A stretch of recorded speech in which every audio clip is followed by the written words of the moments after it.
Welcome, welcome, welcome, everybody. Part of our continuing series where we talk to activists, reporters, writers, professors, anybody on the left, anybody on the right, as long as they can form complete thoughts. And we want to present them to you unedited and unaltered so that you could do this thing that was popular back when I was in high school. It was called thinking for yourself. Maybe it'll come back, maybe it won't. With us today, it's our privilege to have Professor Wayne Journell. He's a professor of teacher education and higher education at UNC Greensboro. Find your way here. Teacher, he's a professor of the teacher education and higher education section at UNCG. His research agenda could be broadly defined as better understanding the current practices of social studies educators with respect to fostering ideological diversity and tolerance in their classrooms. It is my hope that through a deeper understanding of current practices, social studies educators can begin to address ways to incorporate more opportunities for developing ideological awareness and deliberation in their classrooms so that schools can fulfill their mission of developing future citizens capable of successfully participating in an increasingly pluralistic democratic society. There's 51 publications by Professor Journell. Some of his education was at the University of Illinois, Urbana-Champaign, Virginia Polytechnical Institute, State University, and James Madison University. Very well educated. Some of the positions he had was an assistant teaching professor at University of North Carolina, Greensboro. He's also taught at the College and Faculty Assembly of NCSS, and he was a managing editor at the University of Illinois at Urbana-Champaign. Some of the research that he's worked on: becoming a scholarly journal editor, practical advice for editors and tips for authors, post-pandemic social studies, how COVID-19 has changed the world and how we teach, unpacking fake news. That's a good one. An educator's guide to navigating the media with students, teaching politics in secondary education, teaching social studies in an era of divisiveness, the challenges of discussing social issues in a nonpartisan way, reassessing the social studies curriculum, promoting critical civic engagement in a politically polarized post 9/11 world, and online learning strategies for K-12 teachers. And this is the white paper where I found the professor. But before we get to that, let me check in real quick. Professor, did I say anything wrong? Do we need to correct anything about your I think background? you got most things right. I don't know where you got the 51 publications. Probably have a few more than that, but that's all right. Sorry. We pulled this off online. I couldn't give you the exact number, but I think it's over 51. But that's all right. Over 51 publications. Yeah. But the rest is accurate. You've done a lot of research on the nexus between the fact that we live in politically polarized times in America today and how you teach that to students or explain that to students. Is that fair? That a fair amount of your research has sort of looked at the overlap of these two worlds? Yeah, just my research focuses on civic education broadly, but specifically the teaching of politics and controversial issues in K-12, but primarily secondary education. So let me get to the study here.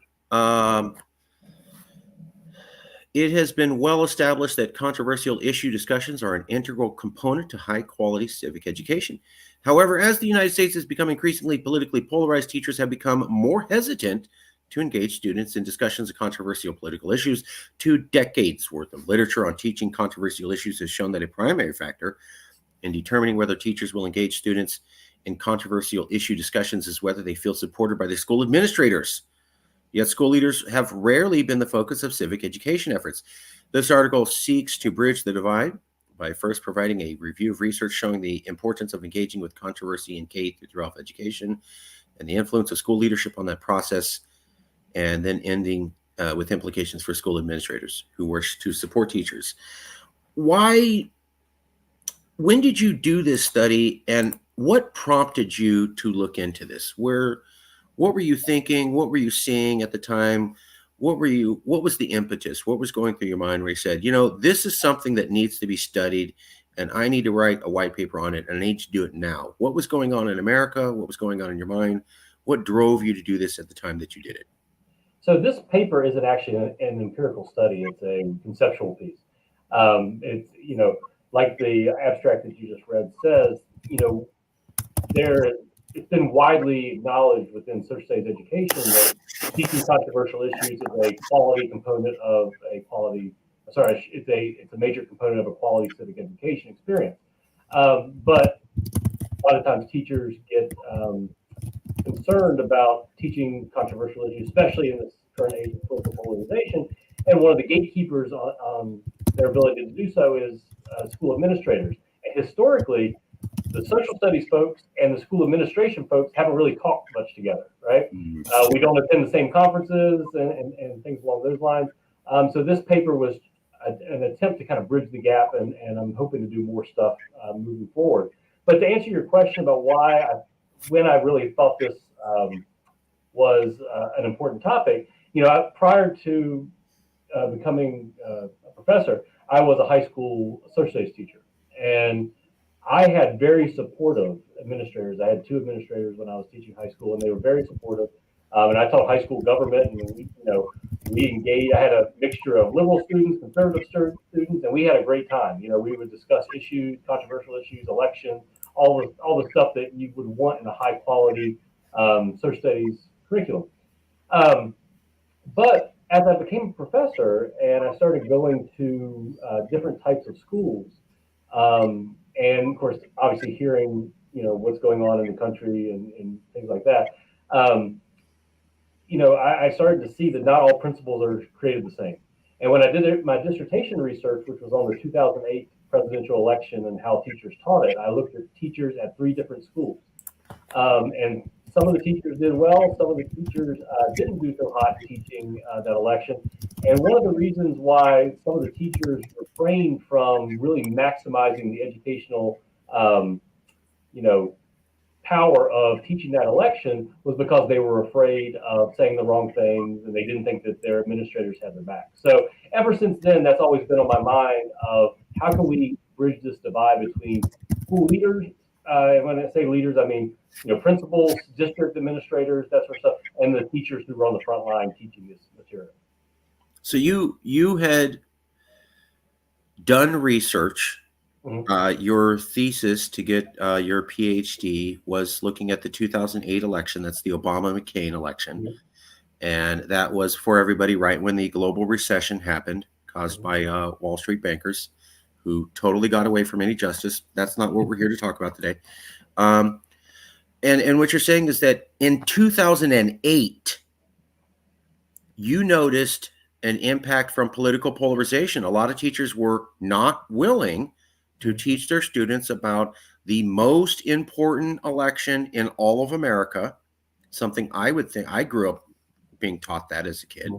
I remember being taught about the Reagan election, and I barely knew who he was, but it was important. And they tell you, you could be president one day, and here's how it works, right? And that cartoon parchment paper goes, here's how a bill is signed, folks. I remember all that. Yeah, very important. In 2008, 8 years before anybody's ever heard of Donald Trump running for the presidency, there was so much political polarization that public educators were scared to even discuss it in school. Is that fair? Yeah, it's fair. And, not all the schools were the same. We talk a lot about school segregation in terms of race and things like that. But they're also segregated a lot of times in terms of political ideology, right? School districts are gerrymandered almost as bad as congressional districts are gerrymandered. And so the 3 schools that I studied in that particular study on the 2008 election, there was one large school in an urban area, and that urban area was, overwhelmingly for Barack Obama. It was a kind of a suburban/rural school that was about 50-50 for McCain, and the other half for Obama. And then there was a private Catholic school that was actually in the urban area, and the student body was about half and half for Obama and McCain, but the school administration was very against anything related to Obama. And so what I found was anytime that either the teachers or the students felt as if they were against the prevailing ideology within that school, they had a hard time discussing the election. And it goes back to, political communication theories called the spiral of silence. I don't know if you're familiar with that. Say that again? The spiral of silence. It is Elizabeth Noel Newman. I mean, she wrote this back 1970s, and there was another edition back in like 93, I think. But basically, what spiral of silence means is that if you are in the ideological minority, it doesn't matter what your beliefs are, but if you feel that you are in the ideological minority, you will clam up whenever there's a political discussion being discussed. And, you know, that was true for the teachers in the study. It was also true for the students in the study. So if you were a McCain supporting student and you felt that the school was overwhelming for Obama, they felt like they couldn't participate, right? And vice versa. And so that, you know, that was an interesting aspect of yeah, you found it right there. Elizabeth Noel Newman. And you know, that spiral of silence is you know, something that, you know, I've written about in my work, but it's also been, you know, referenced in a lot of educational research recently. So. Spiral of science theory is a political science and mass communication theory proposed by German political scientist Elizabeth Noel Newman.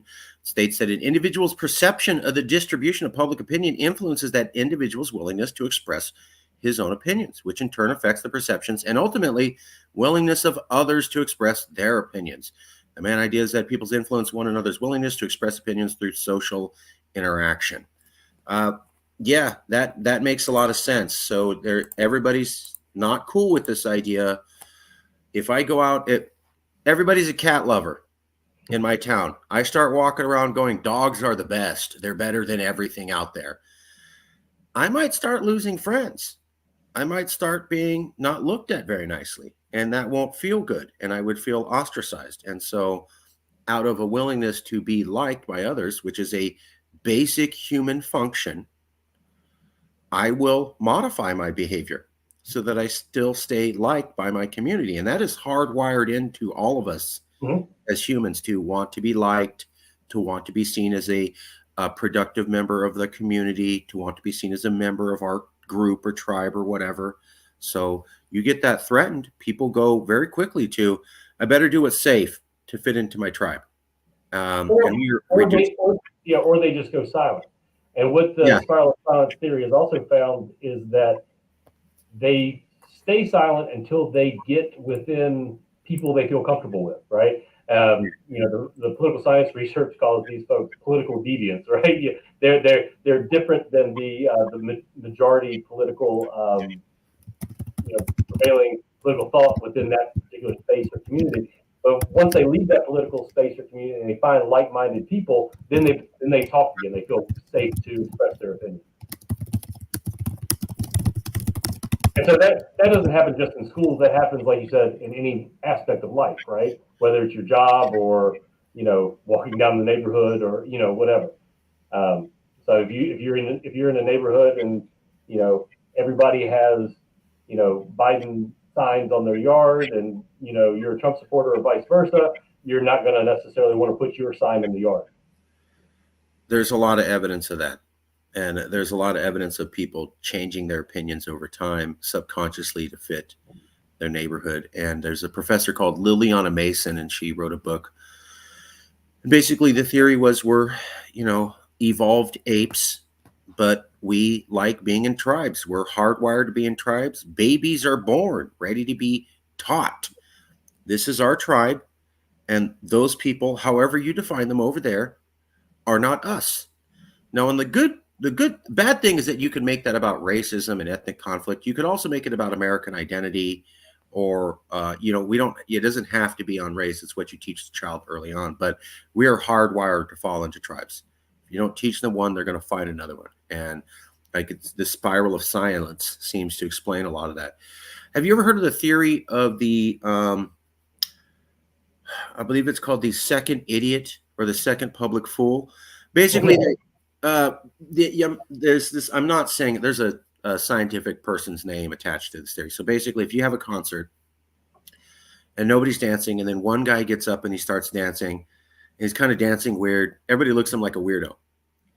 The moment a second person gets up and starts dancing, within a few minutes, you'll have like 5 to 10, 15 more people dancing. So it is the moment that there's a second person joins up, sends a cue to humans of, oh, this is acceptable behavior.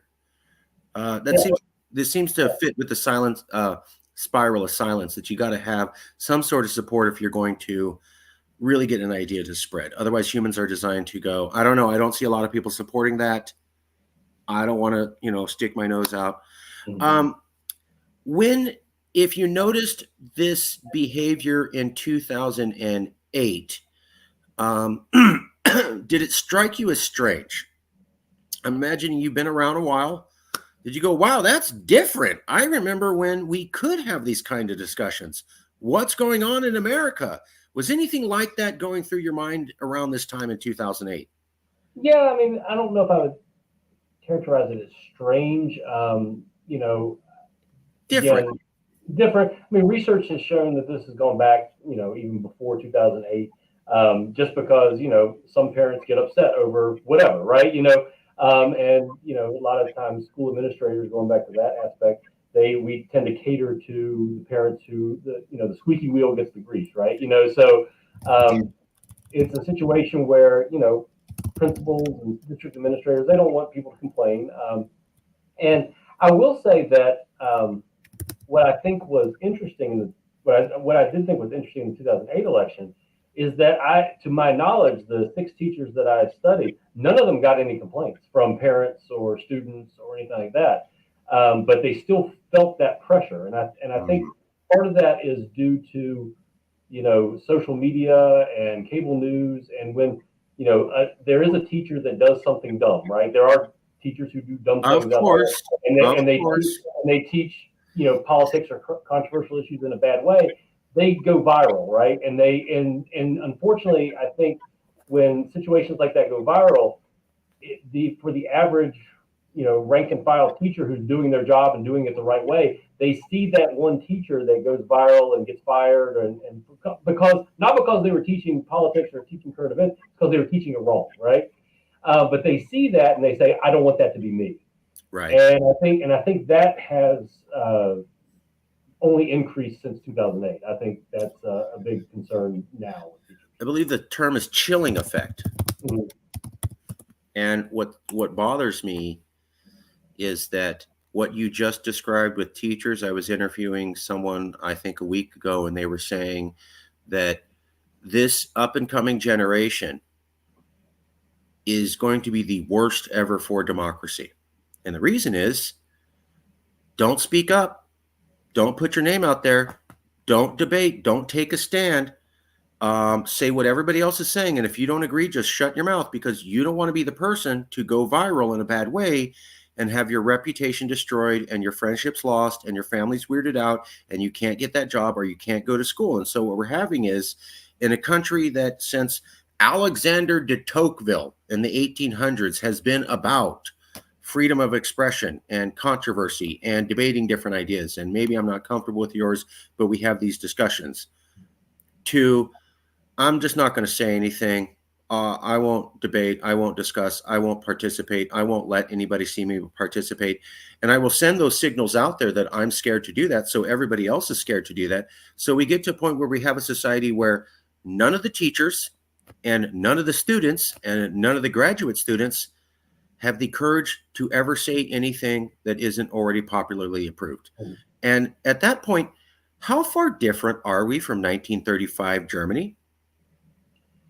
Yeah, I mean, I do think it's a little bit different because obviously 1935 Germany, it's the state was putting down the speeches, and now it's the problem is when you and I were growing up, we didn't have everything on social media. That's the difference.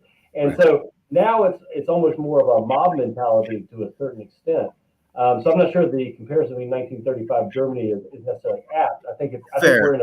I think we're in a new situation now where I mean, because I mean, every time somebody gets canceled for something, and people will say, "What happened to our First Amendment rights?" Well, we still have First Amendment rights, right?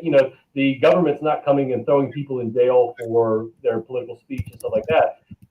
But we do have a problem in this country right now, and I agree with you on that. That people are afraid to speak their mind on certain things because of that chilling effect.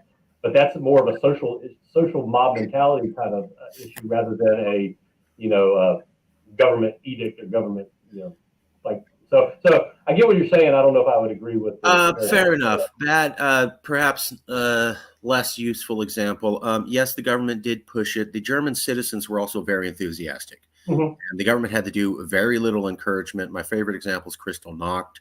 Mhm. The government encouraged a little bit, but the German people really went for it. I mean, there was a little bit of government encouragement, and then there was this much. Yeah, that's a great idea. Let's do this. And so it was, at least at that event, I would say largely effective because of the interest of the public in pushing it. And I'm just wondering, do we get to? You can look at other examples: Pol Pot in Cambodia, the Cultural Revolution in China, the Cultural Revolution in Cuba. Is there a point where our American society, if the educators are not willing to teach debate, and none of the students learn debate, and none of the parents know debate because they came out of the same education system, do we get to a point where a majority of our population is terrified to debate and say anything in public and doesn't know how to, which is damn close to the way societies like China and Russia exhibit? Yeah. So I'll answer that question, but I'll come back to the example here. I think the difference is in those examples you gave of Germany and Pol Pot stuff. It was pretty much a one-sided thing. Here in the United States, we're polarized, right? And people can be canceled on both sides, right? I mean, Sure. yeah. So we're almost living in two alternate realities in a sense in this country where like for example, what is it when Bud Light had the transgender Dylan spokesperson? Mulvaney. Yeah. Yes, yes. They got canceled on the right, right? And then Sure. people get canceled on the left on Twitter all the time for All the saying time. something that. So that it's like I said, it's whatever tribe you're in, right? That's Okay. the thing. Now going back to your point, I think your point is 100% right about we need to be able to do this in K-12 education. I always go back to John Dewey, who was one of the foremost educational philosophers in the 20th century, and he always said that schools should be considered laboratories of democracy. Huh. And because think about it, where else are students going to learn these skills if they're not learning them in school? You're not seeing good examples of tolerant political discourse Right. on you know social media. You're not seeing it on Right. cable news, and increasingly, you're not seeing it from the politicians themselves. Right. So it's we have to be doing this type of work in schools, and I think where the issue is not everybody sees the importance of that. Like when I go back to the school administrators, and it's not necessarily their fault. They're not former social studies teachers. This is why we've got to increase the dialogue between the civic educators, people like myself, and the school administrators, and let them know how important developing these skills of being able to deliberate and things are for society, but also important for developing these skills at the K-12 level. I'm trying to find the article. There was a major corporation, I think, in England, and they were saying that they have to teach basic skills to their employees now. So they're getting these top level college graduates who are really smart at math or science or computers or whatever. And I'm trying to find the article, but basically it was they have no ability to argue with someone. If someone disagrees with them, they're horrible and wrong, and we need to cut them off and not talk to them. And it's so bad that these corporations are going, I can't run a corporation like this. So we have to teach these people how to actually talk to other humans and to have reasonable debates because we can't expect any college graduates we're hiring to do this. You can type in lack of critical thinking uh, is an issue for American corporations. And basically, over the last decade, a majority of American Fortune 500 companies have said that they've noticed a lack of what they call soft skills. Really, they mean critical thinking. There's no ability to think critically. There's no ability to reason or to argue reasonably with somebody out of basically all the college graduates who've come out over the last decade. And it's so bad that a majority of corporations in America and England are talking about how it's affecting their ability to have business.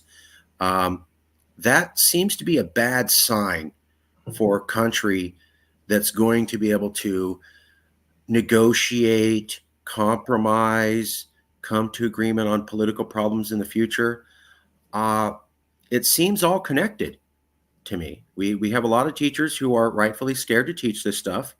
Then we have students who don't know it, and then they grow up to become adults who don't know it, and then they have kids and think, "Well, I didn't know that as a kid. It's fine. You can not Yeah. know it too." And then we have a generational problem. I remember being in high school, and the last year I was a senior in high school was the last year they offered civics and government and debate. Yeah. That was like 25 years ago. Mhm. So to me, it seems related. Uh, did you notice an increase in political polarization in 2016? You're talking about polarization in 2008, which I find interesting because I'm in California. A lot of people said, no, no, no, sorry. Everything was perfect until a man named Donald Trump came along, and he alone by himself, wrecked the whole thing. And I'm like, I'm not sure that's accurate. So I've started doing this series. Hey, 2008, there was polarization. Did you notice a massive uptick in polarization in 2016 compared to 2008, either at the public school level or at the university level? Well, yes, but I'll go back to your previous statement. I mean, anybody who thinks that we weren't polarized before 2016 has a poor understanding of history. I mean, we did fight a civil war, right? And but still, but you can look at electoral college maps from post Civil War all the way up to today, and the idea that we are a united states, by and large, we are a country of regions, right? The there's similar voting patterns in regions. Now, who they vote for has changed over time, right? But the Deep South has voted for a certain party, a certain candidate. The coast do, the Midwest. So we are a country, and to your point, Donald Trump didn't, start that by any stretch of the imagination. I do think Donald Trump broke some unwritten norms of civic engagement and things like that, that I do think increased some political polarization, or at least people's awareness of political polarization when he came on the scene in 2015, 2016.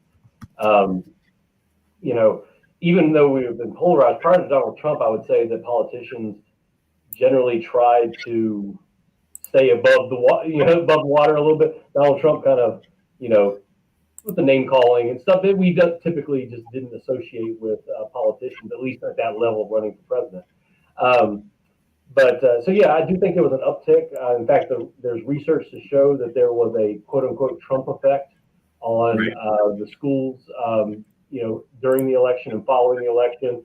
Uh, uh, Increase of especially students of color feeling concerned and fearful and stuff like that. So yeah, so I do think there was an uptick, but to your point, Donald Trump definitely didn't start political polarization in the United States. I thank you. I appreciate that. That's partly why I started the series, was that I was seeing a lot of what I felt to be one-dimensional thinking, or just two-dimensional thinking. It was very simplistic. It was, we existed in this perfect state of nature, and then one man was able to break it down. I've never really bought into the boogeyman theory, where one human can make things bad. Like Hitler started World War II. I don't believe that. I think he was a bad guy, but I think there was a lot of background, environmental, economic, social situations that put him in a position for that. So I never really bought the boogeyman theory that one man can do so much damage. I think or, there's or, or one person can do so much good.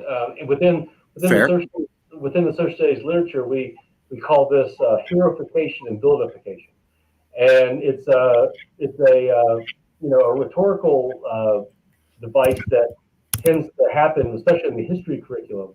But I actually have a chapter coming out in an edited book that talks about it from a political standpoint as well, where we do place an inordinate amount of blame and respect on certain individual figures when it takes the masses to do all the Right, good and the bad, right? right. But that, to your point, yeah, so heroification and buildification is again part of the psyche. I think so. Like, I remember being taught as a kid, we're all Americans because George Washington. He Mm. basically ran the revolution and won it by himself. It wasn't until I was in my mid 20s and 30s where I had my current opinion, which is that Benjamin Franklin, if we're going to go that way, which I don't agree with heroification, was actually the guy that won us the war, because without French support, we never would have won. And we had French support because of him. But he wasn't as cool or as dashing or won as many battles as Washington or as good a speaker. So we don't really, as a kid, you're told Washington, and then here's this other guy, Franklin. He's kind of on the side. Later on, when you realize how wars are won with massive amounts of supplies and materials and money in steady amounts, you see, okay, well, maybe there was more Franklin. How much worse was polarization in 2016, in your opinion, to what you saw in 2008? So that the public can get some idea of how much worse it's become. I think it was worse. I think it was more in your face, right? Um, you know, whether you are a Donald Trump supporter or a Donald Trump hater, for lack of a better word, I think anybody can argue. I think everybody can agree that Donald Trump is a massive personality. Like he dominates the news more than just about any politician that we have. And so, you know, from his campaign all the way up to his presidency, um, I think people were paying attention to politics more and his rhetoric more than maybe they were in 2008. And as a result, and plus, let's be honest about Trump. He has a core group of, about 35% of, followers who, I mean, they will follow him do anything, right? Through fire. Fair. And so I think those parents trickled that down to those students, and they would come to class, and everybody read reports of students in 2016 during the election, doing things like chanting things like build the wall" to in front of Latino students and things like that. I didn't see that type of stuff in 2008, or if it was very marginal. No, I heard of it. I heard of that chanting, build a wall in front of Latin students. That happened Yeah. at least at two different high schools in the South Yeah. during Trump's time that I knew of. Yeah. Yeah. Yeah. So I think it was worse. Now we could sit here and argue about the degree to which it was worse, but I do think it was a little bit worse, at least again based on my research from 2008. That's what I'm curious about, because it's a lot of the series is trying to prove that it wasn't perfect before Trump. Mhm. He didn't just make it all bad by himself. There were, like Hitler, there were already problems on the ground. The environment wasn't working. There was a lot of really angry people, and he spoke to that. And then so I'm curious, just seeing like, okay, so if it was somewhat bad in 2008, so that everybody understands how much worse is it in 2016. And I think you're saying something very interesting. The level of polarization might be the same from 2008 to 2016, but the nature and the expression of it became much more volatile. Would that be fair? I think it's fair. I also think I will say I do think the polarization, and this doesn't really have as much to do with Trump as it just does as a Please, society. I please. think I think the polarization has gotten worse, not just in terms of who we vote for or who we support politically, but we live different lives, right? They've done studies to show that in Red America they watch different television shows than they do in Blue America. They watch different sports, in Red America than they do in Blue America, and everybody focuses on the politics, but I think in some ways we are we're becoming different culturally too, and a lot of this is due to, again, social media. And social media gets blamed for a lot of things, but I do think this is a big deal, because prior to social media you did have interaction more often with people who weren't necessarily like you, right? Right. Now in social media, especially since COVID, when people were locked down, and we haven't gone, people coming back to work, it's been slow to get back into offices and stuff like that. People are living more behind their computer screen, right? And of course, I recognize the irony of talking about that while we're doing a YouTube podcast. It's and Yeah, people are living behind their computer screen, and what social media allows you to do is unfollow and unfriend people who you disagree with. And so right. at some point, you end up in these echo chambers where you're only listening to people who agree with you, and that's not good for democracy either. And I think that might be, instead of blaming Trump, I think that might be a cause for why Trump came about. So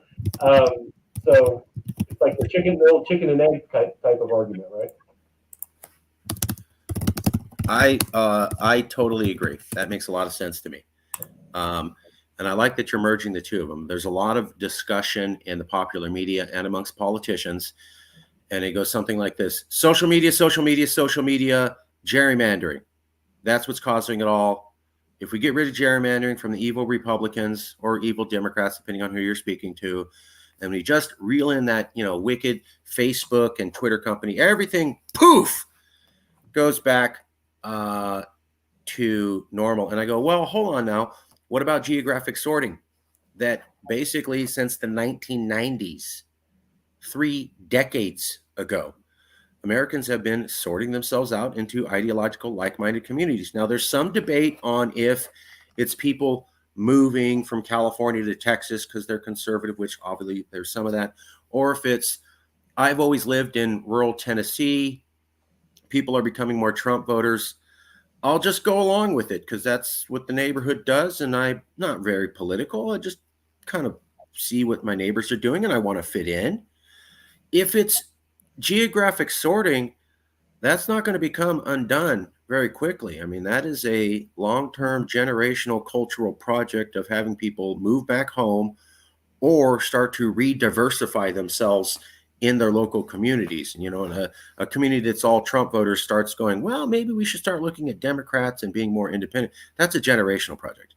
And a theory of mine is that you don't hear that discussed as much by politicians or the media, because that means the problem is the American people themselves, and that the problem is only going to be solved through all of us jumping in and doing a lot of hard work for a very long time. Yeah, I mean, I think there's merit to that. I don't think it's a either or proposition. I think the fact that people are geographically segregating themselves ideologically for whatever reason, could be economic, could be political, whatever, is a problem. I also think gerrymandering is a problem. I don't think it's one or the other. Right. And we have a lot of systems in our government that allow for polarization. I mean, you can tell by when the country was created, the founding fathers, weren't necessarily thinking about polarization and things like that, because look at like the Electoral College. Again, you look at one of the Electoral College maps, it makes us look a lot more polarized than we are. Because of the winner-take-all system. But if you look at better maps, there's a lot of purple out there. But the way the way that the Electoral College is structured, it kind of encourages polarization to a certain extent, right? I mean, so there's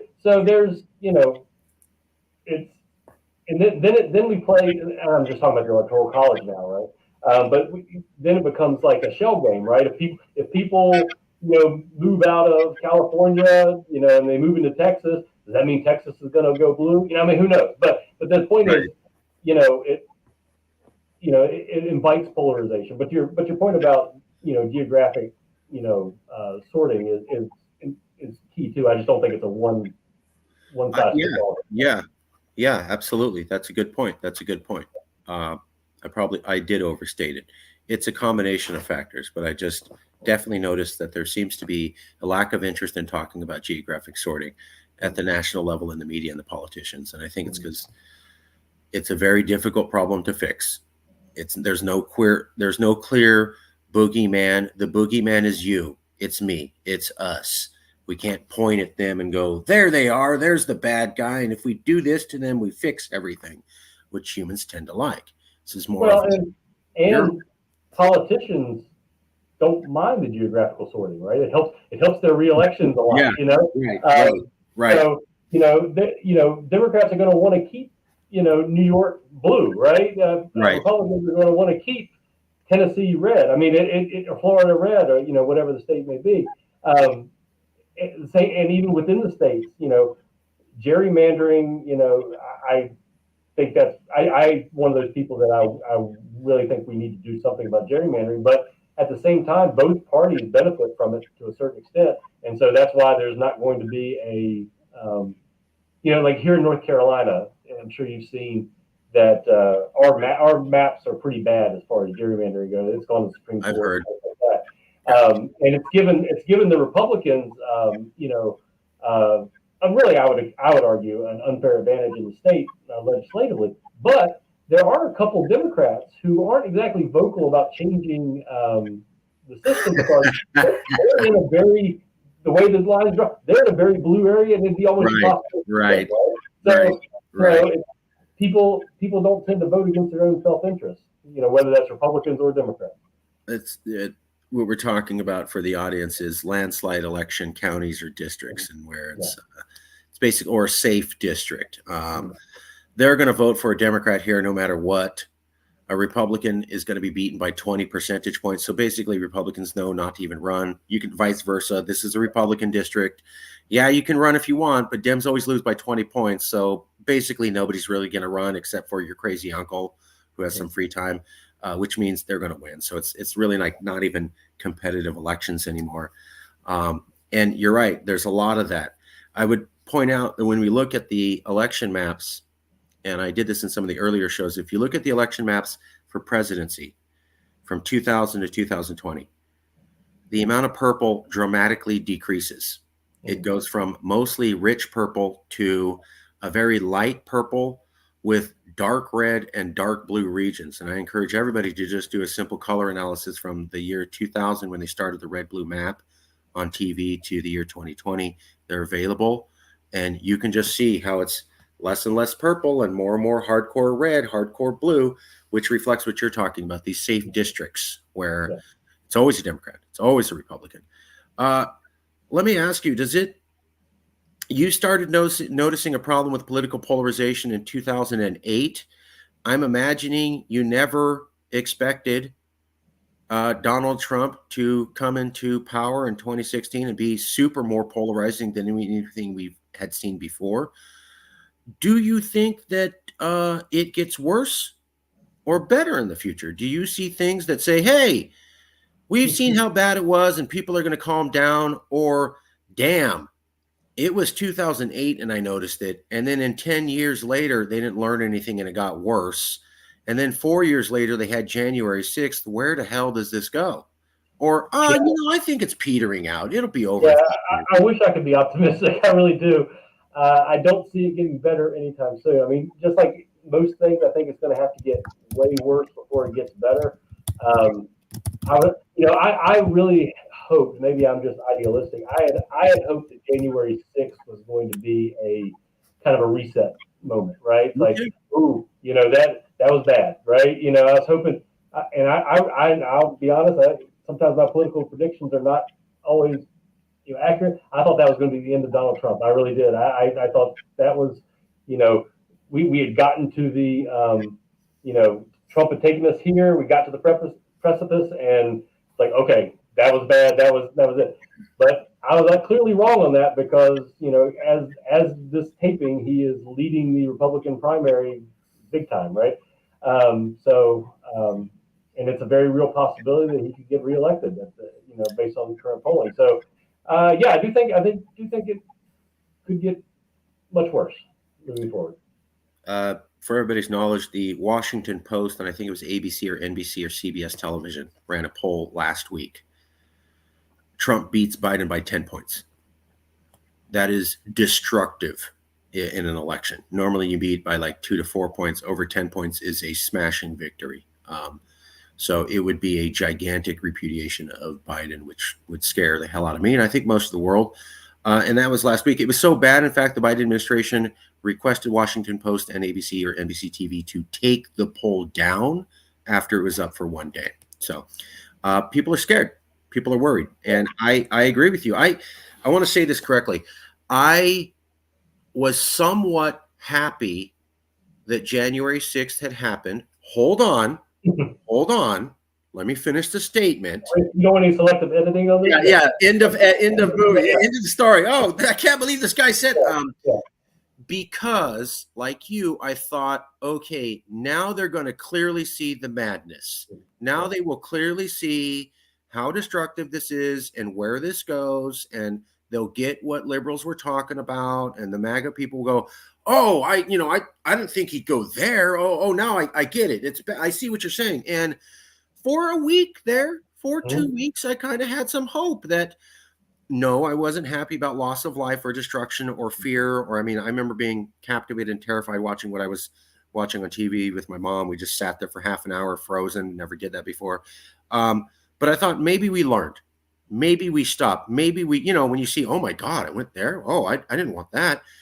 And then for 2 weeks, I thought that. And then the Republicans started walking back their repudiation as a party. And I felt that the Republicans walking back repudiation was worse than January 6th, because now we had people who were the rational adult ones in the room as a party saying, no, it's not that bad. We're kind of cool with that. Yeah, that shocked the hell out of me. No, I agree. And it's a shame. It really is. I didn't think they were going to do that. I really didn't. I was shocked by January 6th, and I was 3 times more shocked that they walked back their. Boy, if people had bet money. And then, you got principled conservatives like Liz Cheney, got clobbered in her primary. For even daring to go against. And so that's scary. It really is. It is. And I have to say, yes, she was principled when it comes to Trump. Her stance on the Iraq war, getting kind of 1 million civilians killed for no reason who weren't tied to terrorism and they didn't need to die at all. She totally backed that, and it said absolutely nothing about her daddy or George Bush, which is basically considered an international war crime, worse than what Russia's done to Ukraine. So I'll just leave it there when we're talking about Liz Cheney. Yeah, I'm never going to be on the Liz Cheney fan club by any stretch of the imagination, but I did appreciate any Republicans who did come out and speak out against Trump and January 6th. Sure. I just committing an international war crime and getting 1 million civilians killed is also pretty bad. It is. I'll leave it there. Yeah, I agree with that. So, do you see it getting better? Do you see it was surprise? Barring some aliens come down and unite all of humanity, or Jesus, or somebody super charismatic equivalent to Jesus runs for president and is, we're all Americans, and bring short of some gigantic event like that. I don't think it gets better. Now, I do think at some point Donald Trump exits the stage, whether he loses in 2024, he gets reelected and serves out his 4 terms, whatever. However he exits the stage, because I do think somehow he has created a almost like a cult-like status among a large percentage of the population that I do think I can't think of in my lifetime has happened in politics before. So maybe after he exits the stage, whenever that may be, things get back to a somewhat semblance of normal, but I'm not optimistic about that. What I'm concerned about is, I remember when Trump was here and they said, oh, if we get rid of Trump, everything's going to be go back to normal. And I go, why? Because Mike Pence, who backed up all of his ideas, is now president? Yeah. I understand Mike Pence wasn't in your face and he wasn't as aggressive and he's a lot more courteous and respectful. I get it. But every horrible idea that Trump had, Mike Pence was like, And I'm like, how's that better to get a guy who backs all of Trump's horrible ideas, which we hate, but is better than Trump at implementing them in government? How's that better? Yeah. No, that's a very, very good point. And I don't know. I'm also worried about the next group of Republicans. I guess my thing would be my again. I'm looking for any silver lining I can find. Right. I'm hopeful that if the next person, even if they have Trump's value, won't have the cult of personality that Trump has, and maybe some people. Some people went out to vote for the first time for Donald Trump because they bought into him. I don't think they're necessarily policy wonks or anything like that, but they bought into him and his rhetoric, and I'm not so sure other people can, mimic that. Maybe they can. I'm hopeful that they can, but again, looking for any sort of silver lining I can find.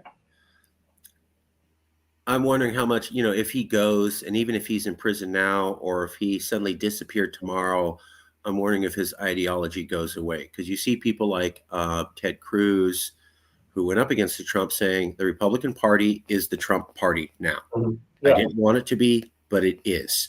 Mm-hmm. And additionally, it's 7 years after he was elected. Mm-hmm. And the Republican Party is still having a battle about how much influence he has. The guy hasn't been president in years. They're still debating it, like how much influence he has.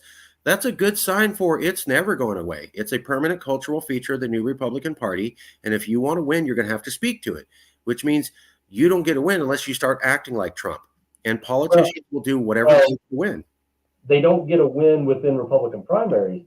What may be the breaking point if Trump loses in 2024, that'll be like the fifth consecutive election that the Republicans have gotten waxed on, right?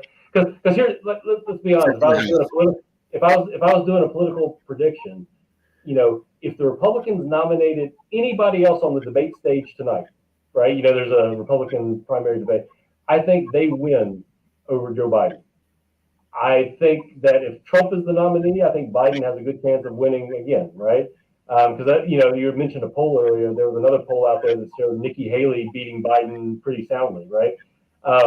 But because Donald Trump is like the epitome of polarization in this country. People either love him or they hate him. I don't think anybody has like a neutral thought about Donald Trump. Right? Sure. But yeah, I mean, it's interesting. I just we are definitely in a Trump world right now, and we still have yet to figure out what a post-Trump world was going to look like, because he hasn't left the stage even after he lost the election. Right, which he did lose in 2020. Although just barely. As I like to point out, people go, there was not a repudiation of Trump. A repudiation means the American people voted for Biden at 60%. The guy got 52. He got 2% over half. It's not a repudiation at all. Sounds like Americans still kind of basically like Trump. And I've heard from a lot of people, if there wasn't COVID-19, Trump would definitely have won the election. I've heard that from many, many liberals and conservatives, that the only reason he really lost was COVID-19. And if he didn't have that, it would have been a great economy, smooth sailing to the presidency, which sounds like Americans would have backed him after all of his racist, sexist, horrible immigrant things. The question I have for you is, last week, Washington Post, an anti-Trump liberal hardcore newspaper, ran a poll amongst its readers, and it said Trump beats Biden by 10 points. Super mega liberal newspaper runs poll amongst own leadership. Trump beats Biden by 10 points. What does that say to you is about America, who we are as a people? I don't trust any one given poll, right? Okay. Like if you go to the Real Clear Politics page, and they do the average of polls. Sure. At this point, it's still a horse race. In fact, the last time I looked, Biden was up by a point in their average of polls, right? So sure. any one poll, to go back to your point about any one poll, there was a poll in New Hampshire, which to me, when you're trying to predict a presidential election, national polls, it's not a national election. It is 51 small elections in a presidential election. Sure. And it always comes down to a handful of states, one of them being New Hampshire. And in New Hampshire, that poll showed Biden up by like 15 points. So anybody can pick and choose a poll that fits their narrative. But when you look at the averages of polls, it takes that margin of error almost down to zero, right? And then again, even national polls, because the national poll is going to pull somebody in Wyoming, it's going to pull somebody in New York. Well, I'll be honest, I don't care what the people in New York or Wyoming think, because that election's already fixed, right? Wyoming's going to vote for the Republican candidate, New York's going to vote for the Democratic candidate, right? I want to know what the people in Michigan and Florida and Arizona and Georgia, all these swing states. I want to know what they think, right? Because that's where the election's Sure. going to be found. So, but to your point, it is a little bit disturbing that after all the things that Donald Trump has done, that he's been charged for, that there's still a sizable percentage of Americans that are supporting him. I don't understand it. Um, That's I the don't get it. question is, what does that Yeah. say to you? Because even in the 2000 election, he basically had 47% of the electorate. Mm-hmm. That's Yeah. damn near half. And Mm-hmm. we can fast Yeah. forward to this poll, and maybe it's wrong, but it's showing 10 percentage points. Imagine an America where there are more American voters who like Trump Mm-hmm. than Biden. It's not a Yeah. fluke. Just imagine it. Yeah. What does that say to you? Says we're in trouble. That's what I think. I mean, I think that is because it's people have different disagreement, different beliefs and stuff like that. And as an adult, I understand that people disagree with things that I believe in, whatever. But that's why looking at 2016. I think there were some people who were willing to take a chance on Donald Trump because he was anti-establishment and he's coming out of nowhere. They thought he could rock the system and whatever. But to vote for him again, especially after the 2020 election, and he still denies the election and after January 6th, to me, that says something about the state of our democracy, not just, his beliefs versus my beliefs or anything like that, but it's concerning that people are not valuing, the legitimacy of elections anymore, if that's the case. And that concerns me. Yeah, there's his popularity went up after he was tried um, Mm-hmm. and indicted, I think, about 3 weeks Yeah. ago. That really seemed to shock the hell out of everybody. He got all Mm-hmm. these Yeah. indictments, and his popularity went up amongst the American people and significantly amongst African Americans. That was Mm-hmm. something they did not expect at all. Mm-hmm. So it is problematic. Yeah. Stop the Steal was bad. January Mm-hmm. 6th was bad. And he's at least as popular as he was as I would president. say he's definitely still in the conversation. There's no doubt about that. So it's more and more like what he said. He could kill someone on Main Street Avenue and it wouldn't matter, on live TV. Um, that being said, we also have the Durham report. Do you know about the Durham report? I'm not sure. No. So the Durham report is an investigation by John Durham, and it's on the official federal government's Department of Justice website.